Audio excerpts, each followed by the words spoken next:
দিবে না। নামাজ তোমার আমার বাপ দাদার বিধান না, নামাজ স্বয়ং আমার আল্লাহর বিধান। কার বিধান? কথা বলেন, কার বিধান? আল্লাহর বিধান। আল্লাহর বিধানের ব্যাপারে আসমান জমিন আল্লাহ, বাংলাদেশ আল্লাহর, ইন্ডিয়া আল্লাহর, পুরো কায়নাত আল্লাহর।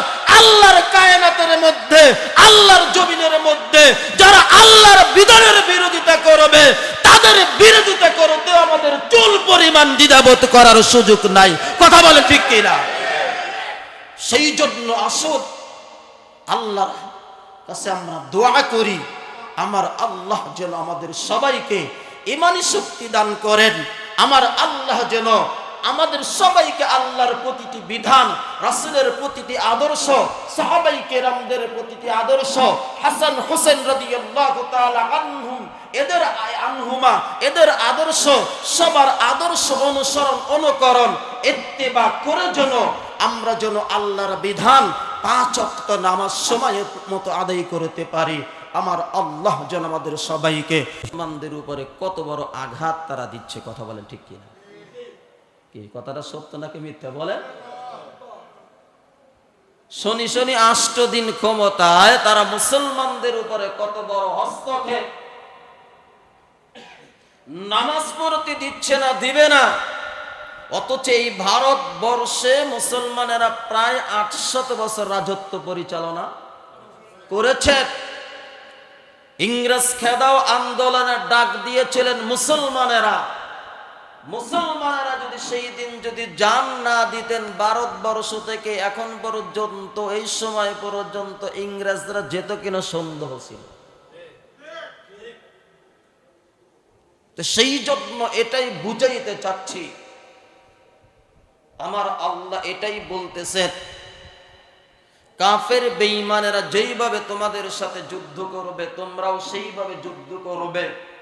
কাফের বেঈমানেরা যেইভাবে তোমাদের বিরোধিতা করবে, তোমরাও সেইভাবে বিরোধিতা করবে।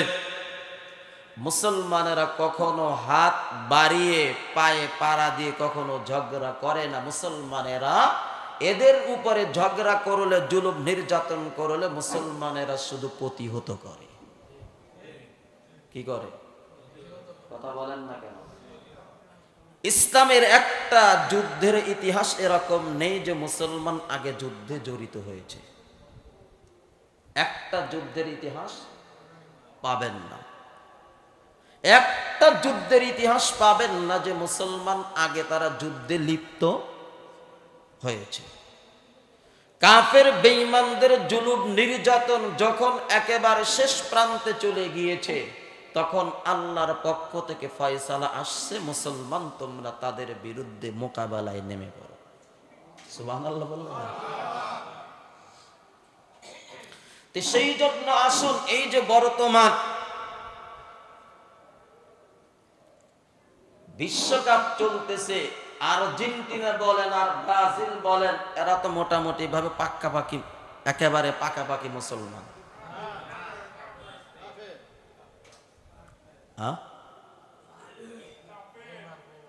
কি মুসলমান না? মেসি মুসলমান না? নেইমার মুসলমান না? আল্লাহ বলতেছে নাকি আমি বলতেছি? কথা বলেন না কেন? আল্লাহ তাআলা বলতেছেন, মুহররম মাসের আয়াত এটা, ইন্না ইদ্দাতাশ শুহুরি ইনদাল্লাহ, এই আয়াতটা মুহররম মাস সম্পর্কে আয়াত। আল্লাহ রাব্বুল আলামিন বলতেছেন, কাফের বেঈমান এরা হলো মুসলমানদের শত্রু, বন্ধু নয়। কাফের বেঈমানরা তোমাদের সাথে যেইভাবে মোকাবেলা করবে, তোমরাও তাদের সাথে সেইভাবেই তাদেরকে প্রতিহত করবা। কারো কথা? সবাই বলেন আল্লাহর কথা। যেই ইসরায়েল বলেন আর আমেরিকা বলেন, ইউরোপ কান্ট্রি বলেন, কাফের বেঈমানেরা যেইভাবে মুসলমানদের উপরে জুলুম আর নির্যাতন করতেছে, শুধুমাত্র এই ফিলিস্তিনের মুসলমান, এদেরকে ইসরায়েল এবং আমেরিকা যৌথভাবে লক্ষাধিক অধিক নিরহ মুসলমানদেরকে তারা এরকম ভাবে শহীদ করে ফেলছে। কথা বলে ঠিক কিনা? সেই জন্য যেই কাফের বেঈমানদের সব কিছু হলো মুসলমানদেরকে শেষ করার জন্য তাদের প্ল্যান পরিকল্পনা। পৃথিবীতে যত কাফের বেঈমান রয়েছে তারা সবাই মূলত এক। সবাই, কথা বলেন না কেন, সবাই কি এক? যতগুলো রাষ্ট্র আছে কাফের বেঈমানদের, যতগুলো রাষ্ট্র রয়েছে, জাতিসংঘের আন্ডারে যতগুলো রাষ্ট্র রয়েছে তারা সবাই মূলত এক। যেখানেই মুসলমানদের উপরে জুলুম আর নির্যাতন আসে শুধুমাত্র এই জাতিসংঘ থেকে এখানে এই কথাটাই বলা হয়, শুধু নিন্দা প্রস্তাব পাস হয়। কথা বলেন না কেন, কি প্রস্তাব? শুধু নিন্দা প্রস্তাবই যদি পাস হয়, তাহলে যেখানে তোমরা তাদের বিরুদ্ধে কোনো পদক্ষেপ না নিতে পারো তাহলে এটা জাতিসংঘ কিভাবে হতে পারে? সেই জন্য আল্লামা ইকবাল রাহমাতুল্লাহি আলাইহি বলেছিলেন ওটা জাতিসংঘ না, এটা হলো জাত ও বিজাতিসংঘ। জাত এবং বিজাতিসংঘ। সেই জন্য আসুন, কাফের বেঈমান আমাদের বন্ধু হতে পারে না।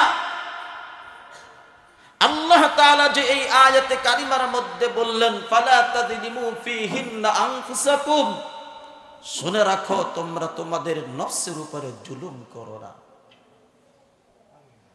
নফসের উপরে জুলুম তো এটাই, যেই বান্দা আল্লাহ তাআলা বলেছেন কাফের বেঈমানদেরকে বন্ধু বানায় না, আমি আল্লাহর কথা, সেই আল্লাহর কথাকে ওভারটেক করে অতিক্রম করে যেই ব্যক্তি কাফের বেঈমানদেরকে বন্ধু বানাবে তারাই নফসের উপরে জুলুম করলো।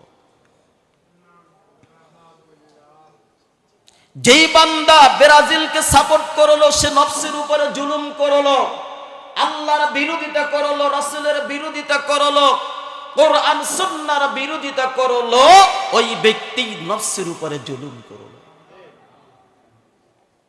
যেই ব্যক্তি আর্জেন্টিনাকে সাপোর্ট করলো, আল্লাহর বিরোধিতা করলো, রাসূলের বিরোধিতা করলো, কোরআন সুন্নাহর বিরোধিতা করলো, ওই ব্যক্তি নফসের উপরে জুলুম করলো।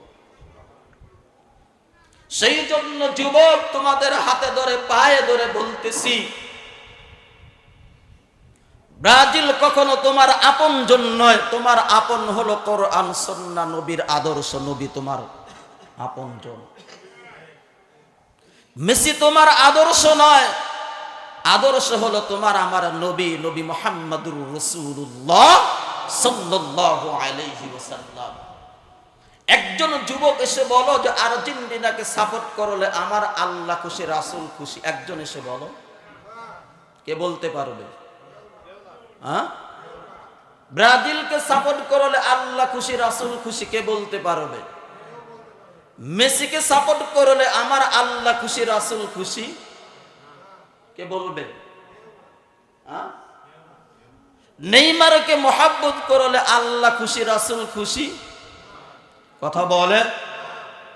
মুসলমান সেই জন্য বুঝানোর জন্য বলছি, আমার আল্লাহ বলছেন কোরআনের মধ্যে ফালা তাযলিমু ফীহিন্না আনফুসাকুম,